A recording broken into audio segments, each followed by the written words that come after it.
और दिल्ली में आम आदमी पार्टी अकेले चुनाव लड़ेगी। मीडिया के सवाल पर अरविंद केजरीवाल ने क्या कहा और बीजेपी ने क्या जवाब दिया, आइए देखते हैं इस रिपोर्ट में। दिल्ली में विधानसभा चुनाव से पहले सियासत हलचल तेज है। कांग्रेस के बाद अब आम आदमी पार्टी ने कहा कि वो दिल्ली में अकेले चुनाव लड़ेगी।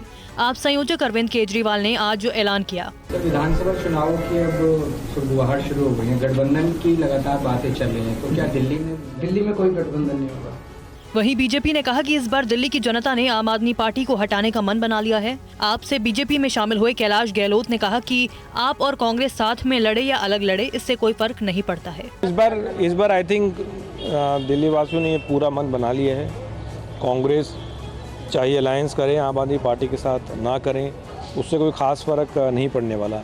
अगर आपने लोकसभा के चुनाव में देखा होगा तो अलायंस होने का कोई खास उसमें इम्पैक्ट नहीं हुआ। कांग्रेस की दिल्ली इकाई के प्रमुख देवेंद्र यादव ने शुक्रवार 29 नवंबर को घोषणा की कि पार्टी फरवरी 2025 में होने वाले दिल्ली विधानसभा चुनाव में सभी 70 सीटों पर चुनाव लड़ेगी। देवेंद्र यादव ने किसी भी गठबंधन से इनकार किया।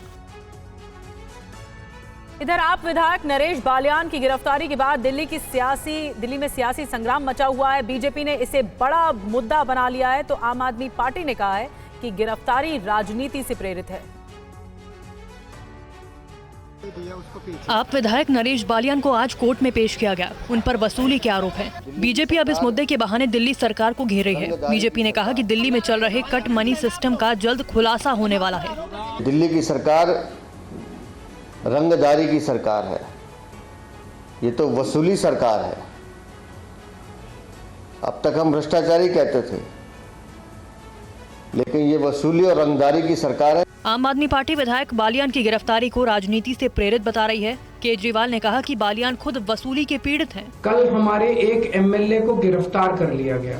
उस एमएलए का कसूर ये था कि वो एमएलए भी इस किस्म के गैंगस्टर्स का विक्टिम था। उसके पास भी फिरौती की और अलग अलग तरह से गैंगस्टर्स की कॉल्स आ रही थी। कल बीजेपी ने एक प्रेस कॉन्फ्रेंस के जरिए बालियान पर गैंगस्टर से सांठगांठ का आरोप लगाया था। उसके बाद क्राइम ब्रांच ने उन्हें गिरफ्तार किया था। और दिल्ली के रामलीला मैदान में आज कांग्रेस ने संविधान बचाओ रैली की, जिसमें पार्टी अध्यक्ष खड़गे सहित दलित, पिछड़े और अल्पसंख्यक संगठनों ने हिस्सा लिया। कांग्रेस ने भी दिल्ली में विधानसभा चुनाव को देखते हुए तैयारी शुरू कर दी है।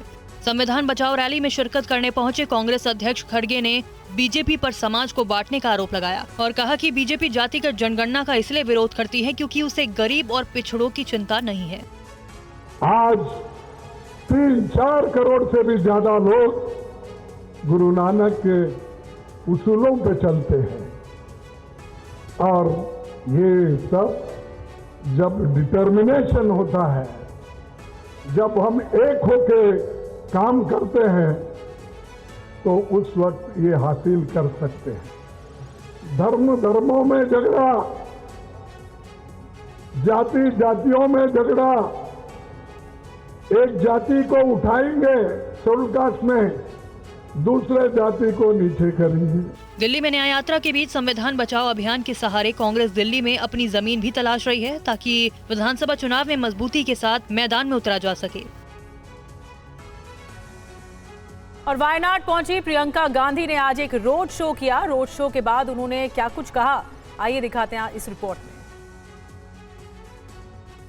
संसद बनने के बाद प्रियंका गांधी अपने संसदीय क्षेत्र वायनाड में हैं। 4,10,000 मतों से जीत दिलाने वाली वायनाड की जनता को भरोसा दिया कि क्षेत्र के विकास के लिए वो खूब मेहनत करेंगी। प्रियंका गांधी ने मनंथावाड़ी में आज रोड शो किया। रोड शो के दौरान काफी लोग मौजूद थे। प्रियंका ने लोगों का अभिवादन किया। एक जनसभा को संबोधित करते हुए कहा कि वो जनता से जुड़ी समस्याओं पर काम करेंगी। There are big issues here that need to be resolved, that need to be worked on. I met some people from tribal communities who told me about the difficulties they have, especially for health services, educational services. Those who are suffering due to the policies of the government, not getting the right prices for their crops, and also the man-animal conflict due to which their crops are in danger and very often disturbed and eaten or destroyed by animals. कल प्रियंका गांधी ने BJP पर प्रहार किया था। प्रियंका ने कल कहा था कि हम उस बीजेपी के खिलाफ लड़ रहे हैं जिसके पास कोई नियम नहीं है, लोकतंत्र के लिए कोई सम्मान नहीं है, संविधान के लिए कोई सम्मान नहीं है।